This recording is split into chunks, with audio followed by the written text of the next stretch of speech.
বিমানে ওঠার পর প্রিয় মানুষগুলো মনে করে বেঈমান হয়ে গেছি।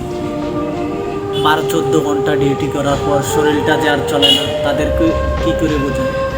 আসলে প্রবাসী হয়ে বুঝতেছি, আসলে প্রিয় মানুষগুলো বিমানে ওঠার পর বেঈমান হয়ে যায় না, সময় তাকে বেঈমান বানিয়ে দেয়। চাইলে আর আগের মতো কন্টিনিউ যোগাযোগ রাখতে পারে না, কেননা 12-14 ঘন্টা ডিউটি করার পর যে তার শরীরটা আর চলে না, চাইলে আর প্রিয় মানুষগুলোর সাথে আগের মতো কন্টিনিউ যোগাযোগ করতে পারে।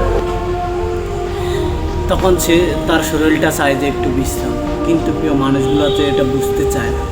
আসলে প্রবাসী হলে বুঝতে পারবে যে 12-14 ঘন্টা ডিউটি করার পর যে তার শরীরটা আর চলে না। প্রবাসী না হলে এই দুঃখ কখনো কেউ কারোর বুঝবে না, একমাত্র প্রবাসীরাই জানে 12-14 ঘন্টা ডিউটি করার পর তার শরীরটা যে আর যাচ্ছে না, তো যতই চালাতে চাচ্ছে আর চলতে